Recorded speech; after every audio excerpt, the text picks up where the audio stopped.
My clients, when they first come to me, one of the first questions I ask is, how long is it going to take me to get the compensation for the pain and the suffering and the wages I've lost and my medical bills for my accident that involved this truck or this commercial vehicle in New York? And quite honestly, it varies, and it depends on the case. While you can get some insight right from the beginning based on the type of injury, based on the type of case, based on the insurance company that insures the truck or the commercial vehicle that struck you, there is a sense of how long it will take.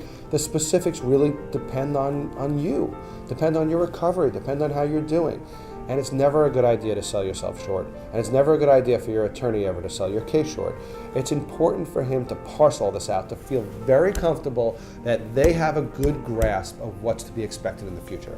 Because this is your one case. This is your one opportunity to make sure you're fairly compensated. And if you're not, and 10 years, a year, a month, a week, whatever it is down the line, you have all these issues that you thought were going to resolve but haven't, or you have new subsequent consequences from your initial injury. You can't look back. You can't have a second right once you settle your case or you have a verdict on your case.